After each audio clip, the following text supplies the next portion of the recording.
Devant les murs imposants de la cité de Troie, deux légendes guerrières se font face, leurs sorts entrelacés par les fils du destin, adroitement tressés par les moires. D'un côté, Achille, le héros grec à la réputation d'être invincible et redoutable au duel, et de l'autre, Hector, le prince troyen, symbole de bravoure et de loyauté, rempart ultime des Troyens. Sous les regards attentifs des dieux et des hommes, le monde antique tremble, et le duel décisif débute. Je vous dis pas la joie des parieurs ce jour-là. Minute. Nous connaissons cette histoire-là. Nous connaissons le gagnant de ce duel. Homère nous l'a raconté dans l'Iliade. Mais, vous savez, parfois je me demande, et si les choses s'étaient passées autrement? Et si Achille avait perdu ce duel? Quelles auraient été les conséquences? Les Grecs auraient-ils perdu la guerre? Imaginons. Les deux guerriers s'élancent l'un contre l'autre avec une détermination inébranlable. Les lances brillent sous le soleil, les boucliers résonnent sous les coups. Hector, avec une habileté et un courage inégalés, s'acharne pour percer à jour les faiblesses d'Achille.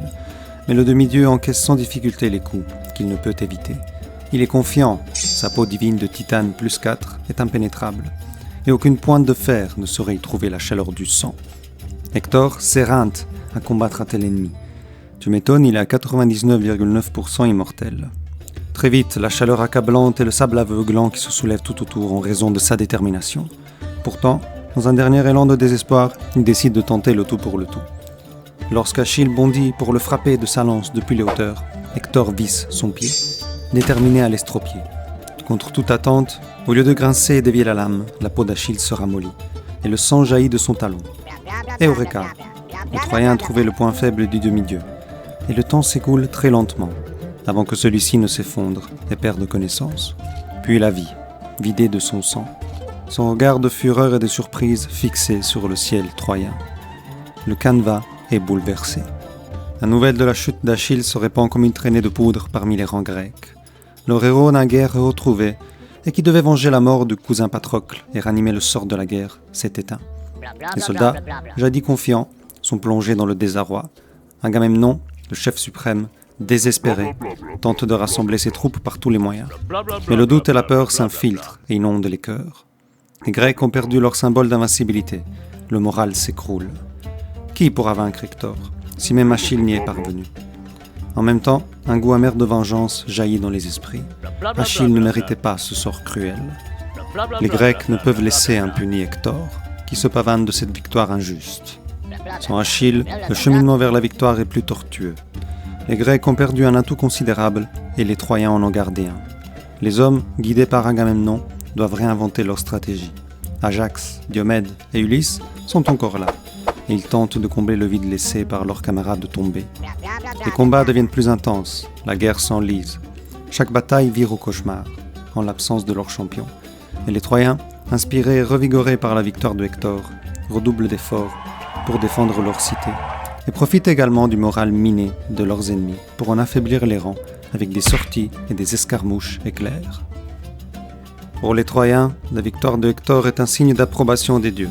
Le prince devient une légende vivante, un symbole d'espoir et de courage. Priam et Hécube, ses parents, voient en lui l'incarnation du salut de Troie. Mais Hector, bien que victorieux, ressent le poids croissant des attentes et des responsabilités. Chaque décision, chaque combat futur est chargé de l'espoir et du destin de sa cité. La Grèce compte encore dans ses rangs d'innombrables héros, vaillants et redoutables, malgré la perte du champion. Un pas de plus vers la victoire, mais le dénouement final reste encore loin. Dans les cieux, les dieux observent, mécontents. En particulier, Athéna et Héra, protectrice des Grecs, fulminent. La victoire de Hector remet en question l'équilibre divin. Les tensions montent entre les immortels, et leur querelle résonne à travers les cieux, influençant subtilement le cours des événements sur Terre. Les Grecs, en plus d'Athéna et de Héra, ont de leur côté Poséidon, Hermès et Héphaïstos.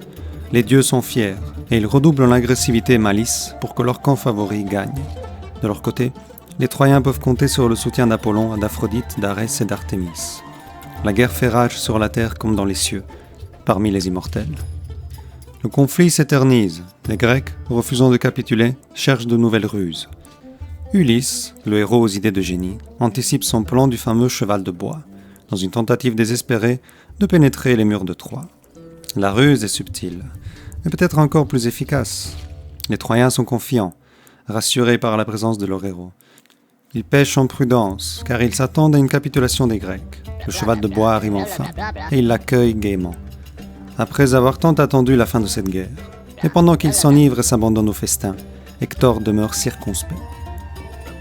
Ainsi, lorsque les soldats grecs fusent du ventre du cheval pénétrer dans les murs comme un faux cadeau d'armistice, le héros troyen est aux aguets. Pourtant, il est seul pour raviver et réveiller ses confrères ivres et endormis. Alors, il ne peut à lui seul tenir tête aux Grecs, embrasés de soif de vengeance pour leur héros tombé.